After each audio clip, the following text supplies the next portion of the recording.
Welcome to the SciPhy Systems YouTube channel. I'm Emmett McGregor, CEO of SciPhy Systems. Sitting down with me today for a special feature on hydrocarbon extraction is Technical Director John Mark Herring from our team at SciPhy Systems. Say hello, John. Howdy. Now, hydrocarbon extraction is basically across the board our favorite technology for extraction and purification of cannabinoids. We have been developing hydrocarbon technologies for several years now.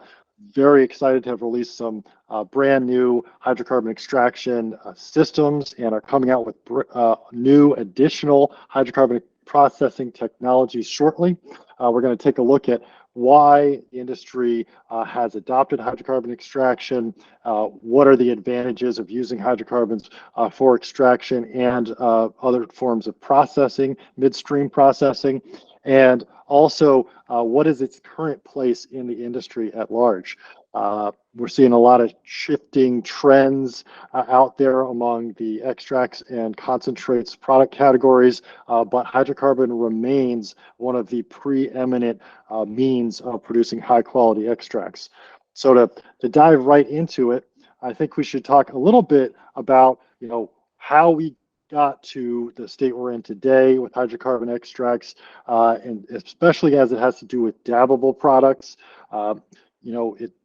The cannabis industry really innovated and introduced butane and propane based extraction technologies to the botanical extraction space at large, and was really a pioneering industry in that regard.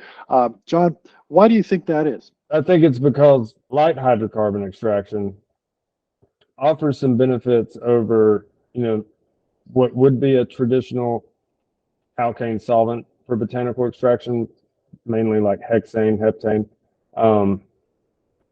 Light hydrocarbons offer a rather selective extraction for cannabis. What we want to obtain from this plant material is on the outside of the leaf surface. And with light hydrocarbons, we're able to do so rather easily and somewhat selectively, as well as the added benefit of being able to extract a material that is fresh frozen at below zero temperatures. Absolutely. Because butane and propane are selective for the cannabinoids and not extremely good at extracting other compounds like lipids or things that might be pigments or even sugars in the plants. It allows for a targeted extraction of the cannabinoids from the trichomes rather than penetrating deep into the leaf tissue or the stalk tissue and pulling out those things like chlorophyll and other compounds you don't really want. Right. So right. It's a smaller molecule, and that offers some benefits. Not to mention, you can recover that solvent at a much lower temperature, so you're not really subjecting your oil to much heat. These solvents, readily evaporate at or below 0 degrees Celsius. So that's a benefit for retaining the more delicate and highly volatile odorants present, which give us the character of these different flavors. Flavor. I mean, that really says it to me. I think from early on in the cannabis industry, just coming on legalization in California, Oregon, and Washington in the early days, even of medical, it seemed like really the name of the game for BHO was being able to have good flavors. You didn't really see ethanol extracts or even to some extent CO2 extracts, especially in the early days, that were able to compete on flavor with BHO. And that continues to this day to be the case, that it is much more straightforward to produce a very good, flavorful, dabbable extract using butane or propane than it is with other methods that may require more heat. And to me, that's what the consumers want at the end of the day is flavor. There have been some challenges brought to hydrocarbon extraction, though, from people that say that it's not safe or it's not pure or there's negative health effects. John, how have those perceptions played out over the years in the legal industry? And what should we say to new consumers or potential manufacturers that are concerned about consumer sentiment about the safety of the extracts produced using butane or propane. Yeah, very important, because there's a lot of information out there that has remained since basically the early 2000s, and those issues were true, but today it's a lot different. And short and sweet is, if you buy a hydrocarbon extract that's sold on the rec market, you can rest assured that the quality and purity of that is going to be of the highest standard. And by that I mean butane itself is, for all sakes and purposes, not present. Can you measure it? Maybe in some. But is butane harmful in and of itself? No. Butane is used in as a propellant in a lot of food products. Cheese whiz is one, as well as in inhalers, pharmaceutical inhalers. So butane's not the problem. That's the key thing to remember here. The problem with the hazards on the consumer safety side of things here is in regards to non-butane impurities present, or that could be present in a bulk butane supply. Now, since the cannabis industry has grown and matured, regulations are in place to ensure such consumer safety. The source supply of this butane propane that is used for extraction must be of an extremely high purity, and the extracts themselves are tested as well to ensure that none of these off-spec contaminants are present. And that's the responsibility of extractors too, to maintain the purity from the time they receive the solvent to the time the extract goes out the door. Yeah, absolutely. We've seen a lot of changes in awareness around what type of solvent should be used. Typically, folks are using an instrument grade solvent, which is a very high purity grade of butane or propane. But there's also conversations now at organizations like ASTM and other standards organizations about adding additional levels of certification for solvent to be used in extraction. And that's not only for the hemp and cannabis industries, that also could apply to other foods, flavorings, and dietary ingredients that people are consuming. Because what we've realized is this is not only an issue for hydrocarbons, right? Not only an issue for butane, propane, or even the other hydrocarbon solvents like pentane, heptane, hexane. Instead, there are supply chain issues with solvents being used for extraction from ethanol chains of custody, from CO2 chains of custody, and even in things like water to some extent. At least there are standards in place for water as to what is potable water, right? What is allowed to be human consumable. So that guides folks that are doing things like, water hash production, for example. They should be using potable water. What does that standard look like for all of the extraction solvents that are being used?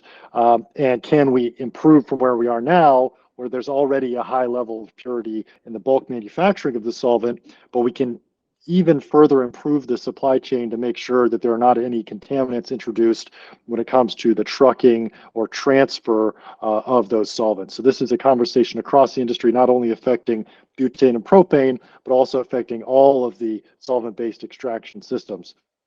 So that being said, a couple of rules of thumb and a couple of key takeaways that you just brought up, John, are: one, the solvents themselves, butane and propane, are not toxic or harmful to human health when taken at the low levels that are allowed through regulation of a certified or compliant cannabis extract.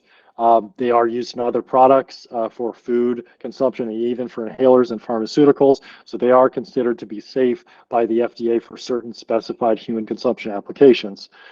Cannabis will conform moving forward as the FDA continues to regulate.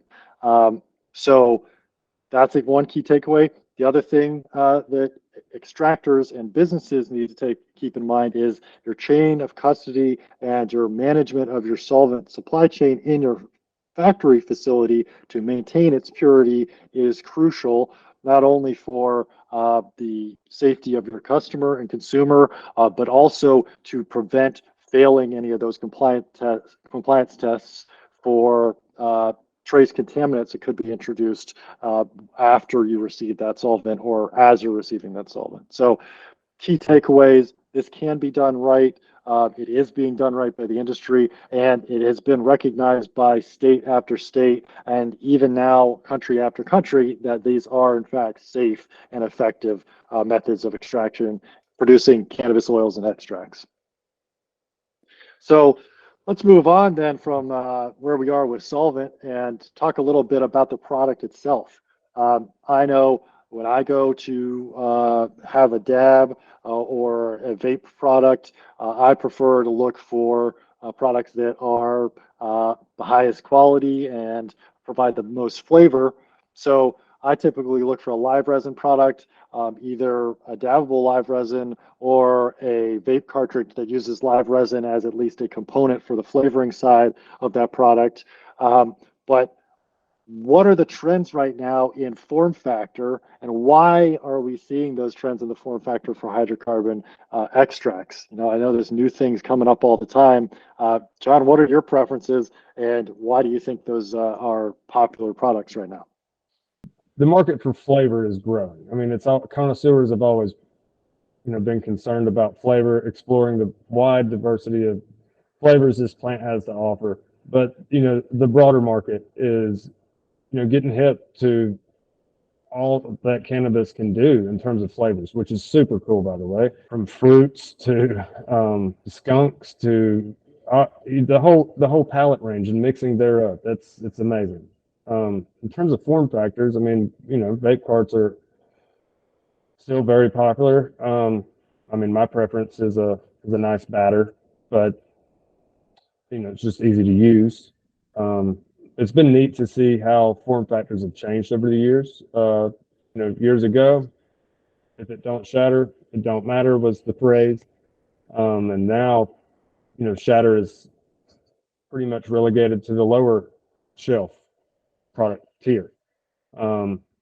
Not that shatter cannot be made to be flavorful and good. It's just funny how the market and consumer preference shifts. I mean, with hydrocarbon extracts, we're able to play with that inconsistency a lot.